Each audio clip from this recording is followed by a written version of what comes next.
response, Planny. We're going to save Lucy.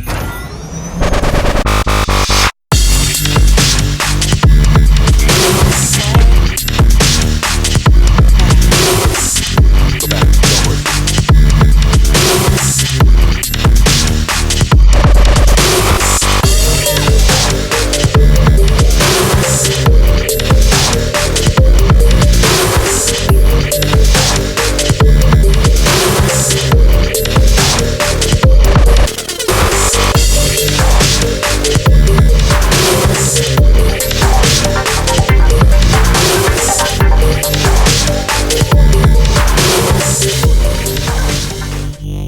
Hi, we're here with Robert, one of the creators here at Brick Universe.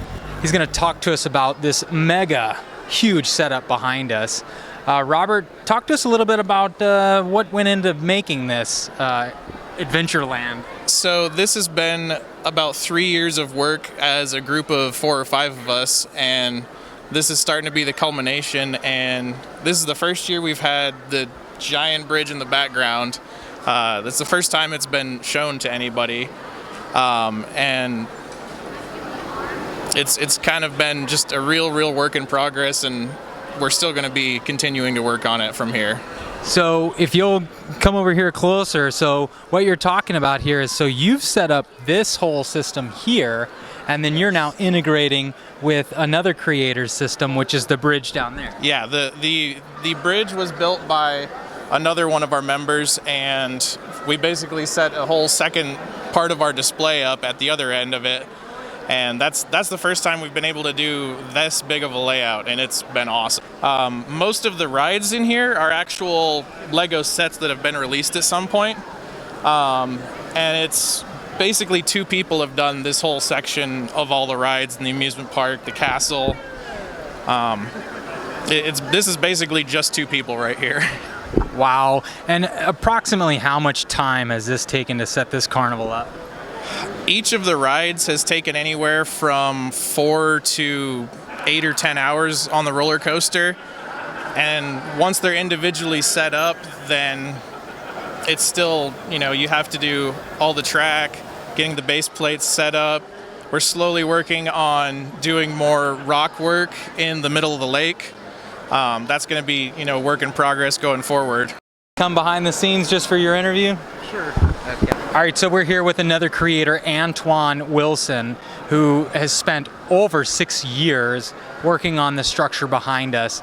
Antoine, it wasn't always like this, and it wasn't always successful. No. You've had some ups and downs creating this project, is that right? Yes, I have. Many ups and downs, many failures, until I got to this point. Yeah. Okay, approximately how many pieces is this that we're looking at here? There's approximately 93,000 pieces. And this is pretty much just half the whole total bridge. I got another half that's similar to this that I probably won't exhibit in the whole show. It's not logistically, I can't get it here. Yeah. So talk to me a little bit about why you chose a suspension bridge. I love cable stay bridges. Calatrava is my favorite architect. He has a few cable stay bridges that I kind of model after. That's kind of why it's in the theme of white. I'd like to do some of his bridges in the future, but yeah, I really love cable stay bridges and suspension bridges, yeah. Thanks for talking to us today.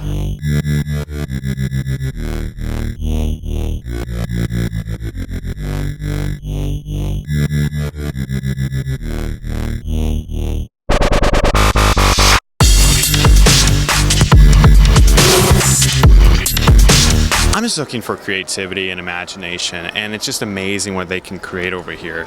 And they have 5 minutes, and then I pick winner at the end. Yeah. Excellent. Have you had any emotional moments?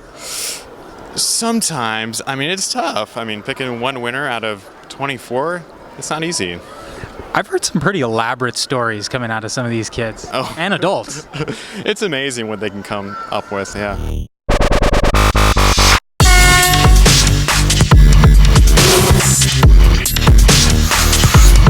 All right, I'm here with Jonathan Lopes, the author of the new best-selling book, New York City, Brick by Brick, The Art of Lego Construction.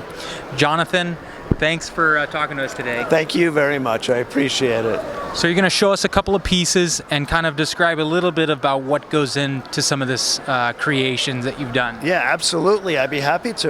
Yep. Yeah, this is the gallery. I have about 40 pieces here that are all included in my book, New York City Brick by Brick, which is available everywhere books are sold.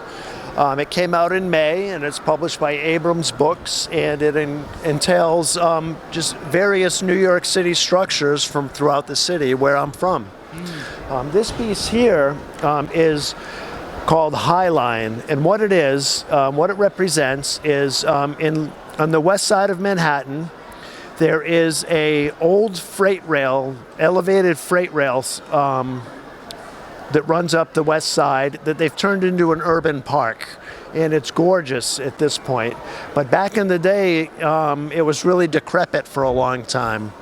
It was kind of like the stereotype of like gritty New York City is basically the aesthetic that it was. So what I've done with it is I've done a then and now, right down the center from the vantage point of 23rd Street in the west side of Manhattan. So the left side of it is the High Line then, and the right side, this side, is more of the High Line now, where there are newer buildings versus the older abandoned buildings and burnt out warehouses and the crumbling infrastructure, to now where it is more of a pristine urban park, and some of the buildings are newer and of newer architectural style. So you do sketch work before you begin projects like this, or do you just kind of in your mind you have a kind of a goal, or do you have it drawn out? It's a great question. I obviously have the idea in mind before I do it, but the next step is to do a sketch.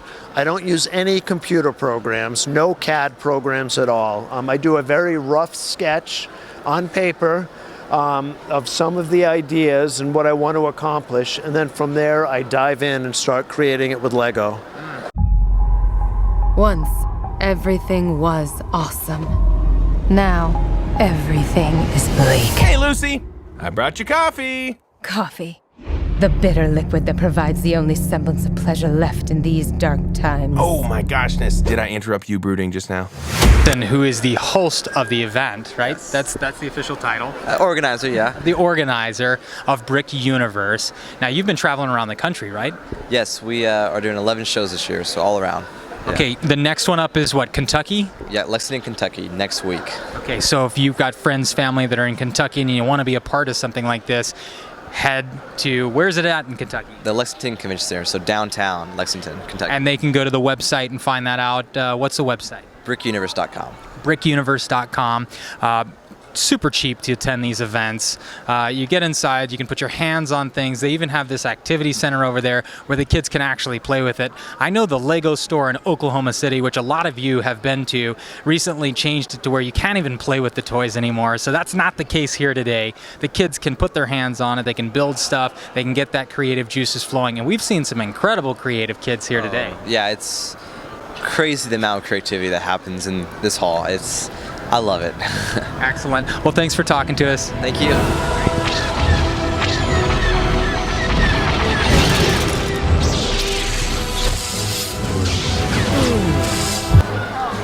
I don't know where your speaker's coming out. So you're enjoying the Lego festival today, is that right?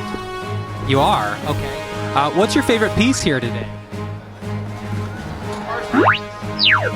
Oh, is that right? You like the bridge, huh? I like the bridge too. Oh, you want more kids to come? Well, more kids will be here tomorrow for sure. Okay, I know you don't want to be on TV. All right. You're watching OKC Real TV. Mission Control, you are clear for OKC Real TV.